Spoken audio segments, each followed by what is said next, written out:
नमस्कार साथियों, YouTube channel Sanjay Jha aspects में आप सभी का स्वागत है। साथियों, अभी जो हमारा वीडियो चल रहा है, जो सीरीज चल रहा है, वो भारत में संवैधानिक संस्थाओं के विकास पे हमने इसकी 5 कड़ियाँ बना ली है। 5 वीडियो हमने इसका ऑलरेडी अपलोड कर दिया है और ये 6ठा वीडियो है। इसमें हम बात करते हैं भारत सरकार अधिनियम 1861 और भारत परिषद अधिनियम 1892। ये दोनों एक्ट भारत में बहुत महत्वपूर्ण है, क्योंकि भारत में आज का जो सिस्टम, मौजूदा जो आप देख रहे हैं शासन व्यवस्था, वो कहीं ना कहीं यहीं से इसकी शुरुआत हुई है। तो पहले हम बात करते हैं भारत परिषद अधिनियम 1861 की। ये 1861 का अधिनियम लॉर्ड कर्निंग के समय में आया था और लॉर्ड कर्निंग के शासनकाल में ही 1858 का विद्रोह हो चुका था, जब वो वायसराय थे, गवर्नर जनरल थे। और ये 3 सालों में उनको और भारत और इंग्लैंड में जो बनाया गया था भारत मंत्री, उनको दोनों की समझ में आ गया था कि भारत में अगर लंबे समय तक शासन करना है तो यहाँ के लोकल लोगों को लोकल रिप्रेजेंटेटिव देना होगा। तो भारत परिषद अधिनियम 1861 की सबसे खास बात ये है कि यहाँ पहली बार लोकल लोगों को शासन व्यवस्था में हिस्सा देने की शुरुआत हुई, पहली बार, ये फिर फर्स्ट। और वो कैसे, तो ये समझिए कि वायसराय सबसे पहले इस एक्ट के जरिए वायसराय की परिषद में एक पाँचवें सदस्य की व्यवस्था की गई, जो अब तक 4 थे। एक 5वीं व्यवस्था की गई विधिवत्ता के रूप में।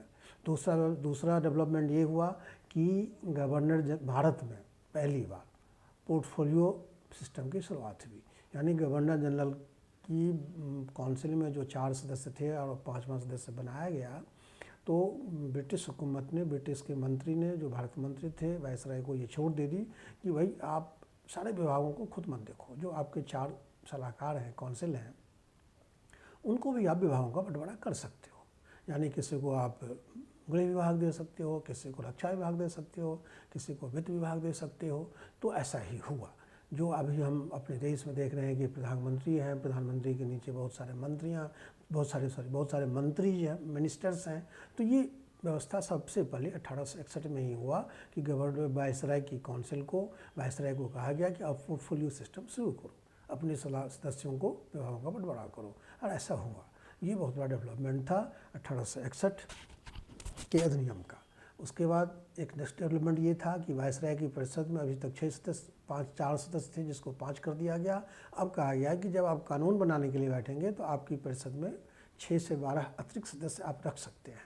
जब भारत के लिए कोई विधान बनेगा, कोई बिल होगा, तो उस बिल पे चर्चा करने के लिए, उस बिल पे बहस करने के लिए वायसराय से कहा गया कि आप 6 से 12 अतिरिक्त सदस्य का मनोनयन कर सकते हैं। उसमें ये ध्यान रखना पड़ेगा आपको कि आधे सदस्य गैर सरकारी होने चाहिए। ये जरूरी नहीं था कि आधे सदस्य भारतीय हों, लेकिन ये जरूरी कर दिया कि आधे सदस्य गैर सरकारी हों। जो विधानमंडल के भी जो आप देख रहे हैं कि कोई एक्ट विधानसभा में या संसद में पेश होता है, फिर सारे मंत्री उस पर बहस करते हैं, सारे मेंबर्स, अगर संसद में आए तो एमपी बहस करता है, विधानसभा में आए तो विधायक बहस करते हैं। तो ये इस समय विधायक और एमपी तो थे नहीं, 4 सदस्य गवर्नर जनरल की काउंसिल में थे, 5वां विधिवत्ता बनाया गया। और लेकिन कहा गया कि जब कोई विधेयक आप बनाएंगे तो उस पर चर्चा करने के लिए आप 6 से 12 अतिरिक्त सदस्यों को नॉमिनेट कर सकते हैं, और उसमें आधे का गैर सरकारी होना जरूरी है। इसकी शुरुआत हुई और इसी प्रावधान के तहत उस समय लॉर्ड कैनिंग ने, जो भारत के वायसराय थे, उन्होंने 3 भारतीय सदस्यों को जगह दिया। उसमें एक थे पटियाला के महाराजा, दूसरे थे बनारस के राजा और तीसरे थे सर दिनकर राव। ये तीनों गैर सरकारी सदस्यों में भारतीय सदस्य के रूप में विधान परिषद में दाखिल हुए, केंद्रीय विधानमंडल में दाखिल हुए। कब? जब वहाँ एक्ट पर कोई बहस होनी थी। और उसके बाद इन लोगों को ये भी अधिकार दिया गया कि आप वित्तीय मामले में, अब तक वायसराय पर से सवाल करने का अधिकार किसी को नहीं था, लेकिन इस एक्ट में ये अधिकार दिया गया कि वायसराय से कोई भी सदस्य वित्तीय मामले में भी सवाल कर सकता है। ये भी एक बहुत बड़ा मतलब डेवलपमेंट था। और एक डेवलपमेंट ये हुआ कि गवर्नर जनरल को नए प्रांत बनाने का अधिकार दिया, और उसके वायसराय को नए प्रांत बनाने का अधिकार दिया गया। और उसके साथ साथ इसी एक्ट के जरिए 3 प्रांतीय परिषदों में, 3 प्रांत में 3 प्रांतों में विधान प्रांतीय परिषद का गठन हुआ। वो थे बंगाल 1862 में, उत्तर पश्चिम सीमा प्रांत 1866 में और पंजाब 1867 में। यहाँ प्रांतीय विधान परिषद का गठन हुआ इन 3 राज्यों में, इसी एक्ट के तहत जो गवर्नर जनरल को अधिकार दिया गया था। और गवर्नर जनरल को एक अधिकार वायसराय को एक अधिकारी, आप हमेशा याद रखिएगा कि 1858 के बाद गवर्नर जनरल हम कहते हैं तो गलत होगा, वो वायसराय कहलाएगा। 1861 के एक्ट के जरिए वायसराय को यह अधिकार दिया गया कि आप नए प्रांत का गठन कर सकते हैं। All the are the development of Indian Council Act 1861। अब हम चलते हैं 1892 के भारत परिषद अधिनियम में। आप याद रखिएगा इस सभी पॉइंट को, बहुत इंपॉर्टेंट है। अब 1892 के भारत सरकार अधिनियम, भारत परिषद अधिनियम में चलते हैं। 1892, इस एक्ट से पहले भारत में कांग्रेस की स्थापना हो चुकी थी। कांग्रेस की स्थापना मिडिल वर्ग के लोगों ने, वकीलों ने किया था। मैक्सिमम उसमें वकील थे, बड़े बड़े बिजनेसमैन थे और कुछ रिटायर्ड अंग्रेज नौकरशाह थे। इन लोगों ने कांग्रेस की स्थापना की थी। और आपको याद होगा कि 1858 में गवर्नमेंट ने ब्रिटानिया सरकार ने कहा था कि हम मध्यम वर्गों की उन्नति के लिए और विभिन्न मौक़ों और विभिन्न संस्थानों में उनको अवसर देने के लिए हम प्रयास करेंगे, क्योंकि मिडिल क्लास का महत्व ब्रिटिश गवर्नमेंट अच्छी तरह से जानती थी। लेकिन अब तक उनकी उस योजना पे तो अमल नहीं हुआ था, लेकिन इससे पहले भारत में एक मिडिल क्लास डेवलप कर चुका था और ये मिडिल क्लास के लोग, इन मिडिल क्लास के लोगों ने कांग्रेस की स्थापना कर ली थी। और उसी कांग्रेस ने भारत में 1885 में अपनी स्थापना के तत्काल बाद से भारत के शासन में लोकल लोगों को रिप्रेजेंटेटिव देने की, प्रतिनिधित्व देने की मांग करना शुरू कर दिया था। इसी आलोक में 1852 का भारत परिषद अधिनियम, भारत सरकार अधिनियम आया था।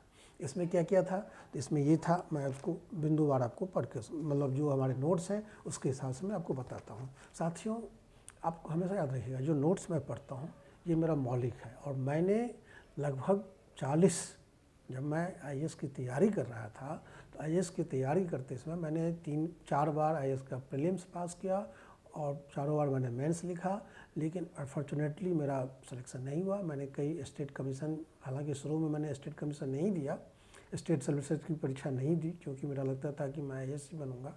और इस कारण क्या हुआ कि मैं स्टेट पब्लिक सर्विस कमीशन की ओर नहीं गया, और बाद में जब उधर जाने का दिमाग में आया तो फिर मैंने कुछ अच्छी, मतलब वहाँ भी मैंने PT और मेंस मैंने क्वालिफाई किया, लेकिन फाइनली नहीं हुआ। तो दोस्तों वो अलग कहानी है। मैं आपको ये बताना रहा हूँ कि मैंने कई सारे किताबों को पढ़ के, इतिहास की किताबों को पढ़ कर, संवैधानिक व्यवस्थाओं पर किताबों को पढ़ करके मैंने अपना नोट्स तैयार किया, और ये आज भी बहुत प्रामाणिक है और इसके एक एक बिंदु पर हम किसी को भी चैलेंज करने की स्थिति में हैं।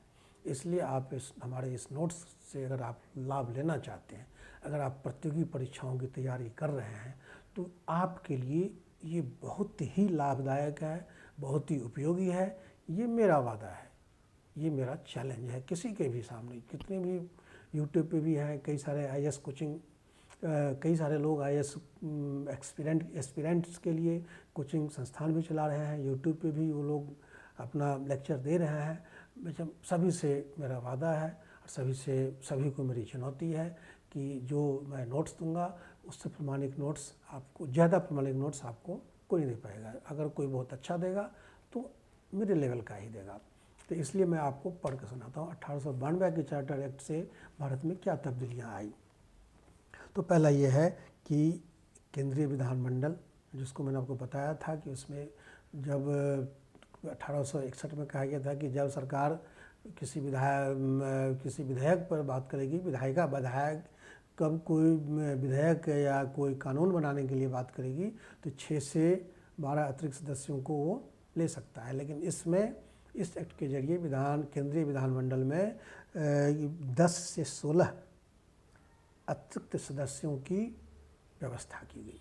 10 से 16 अतिरिक्त सदस्यों की व्यवस्था की गई। इसी तरह से प्रांतीय परिषदों में मुंबई में और मद्रास में 20, लेकिन उत्तर प्रदेश में 15 अतिरिक्त सदस्यों की व्यवस्था की गई। ठीक, मुंबई मद्रास में 20 और उत्तर प्रदेश में 15। इनका मनोनयन भारत सचिव द्वारा किया जाएगा, ये भी तय कर दिया गया। इसी तरह से गैर सरकारी सदस्य 2/5 होंगे, 2/5 आप समझ गए, 2/5 गैर सरकारी सदस्य होंगे, तक बढ़ाया जाएगा। उस तरह से सदस्यों को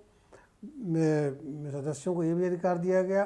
पहले था कि सदस्य वित्तीय मामले में सवाल तो पूछ सकते हैं, लेकिन उसका जवाब देना न देना वायसराय पर डिपेंड करता था, लेकिन इसके जरिए वायसराय से कह दिया गया कि आप उसका जवाब आपको देना पड़ेगा। उसके बाद इसी एक्ट के जरिए भारत में अस्पष्ट रूप से चुनाव प्रणाली की शुरुआत हुई। चुनाव प्रणाली की शुरुआत कैसे हुई, तो इस तरह समझिए। केंद्रीय विधान परिषद व बंगाल चैम्बर ऑफ कॉमर्स में गैर सरकारी सदस्यों को नियुक्ति करने का अधिकार तो वायसराय को दिया गया। केंद्रीय विधान परिषद की संख्या में जो 10 से 16 का इजाफा किया गया, इसकी नियुक्ति तो मनोनयन तो वायसराय करेंगे। इसी तरह से बंगाल चैम्बर ऑफ कॉमर्स में भी मनोनयन वायसराय करेंगे, लेकिन प्रांतीय परिषदों में जो अतिरिक्त सदस्य बढ़ाए गए थे मुंबई में, मद्रास में और उत्तर प्रदेश में, उसमें कौन कौन भेज सकता था, तो गवर्नर, कुछ प्रतिनिधि गवर्नर को भेजना था, कुछ प्रतिनिधि जिला परिषद को भेजना था, कुछ प्रतिनिधि पालिकाओं को भेजना था, कुछ प्रतिनिधि विश्वविद्यालय को, यूनिवर्सिटीज़ को भेजना था, कुछ प्रतिनिधि व्यापारिक संगठनों को भेजना था और कुछ प्रतिनिधियों को भेजने का अधिकार जमींदार को दिया गया प्रांतीय परिषद में।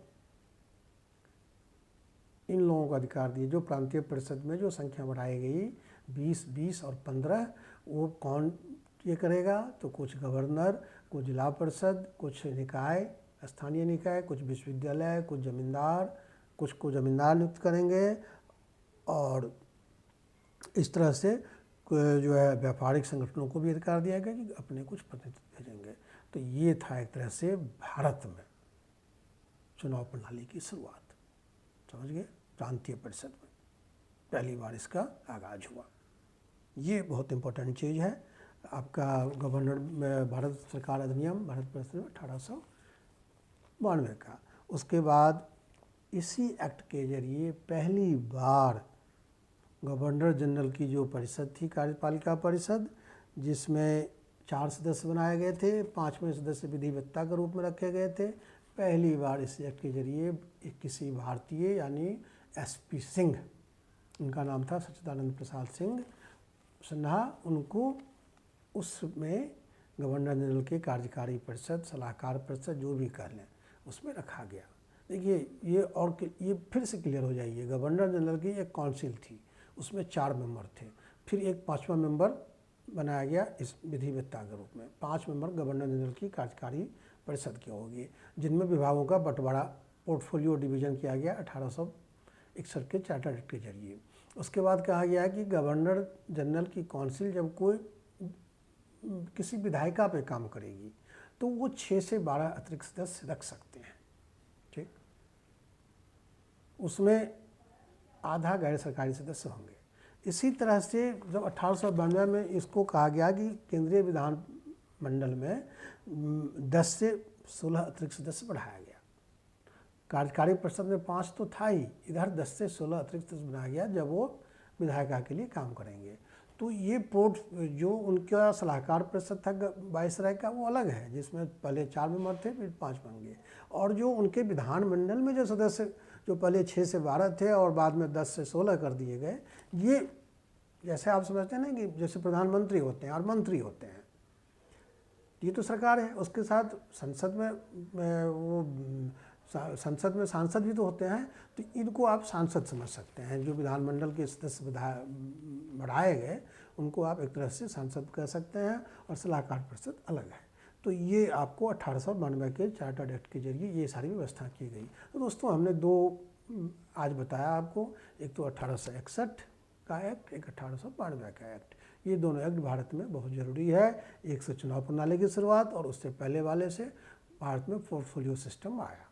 तो आज के एपिसोड में इतना है। अगले एपिसोड में हम आपको मार्ले मिंटो रिफॉर्म के बारे में बताएंगे और मॉन्टेग्यू चेम्सफोर्ड रिफॉर्म के बारे में बताएंगे।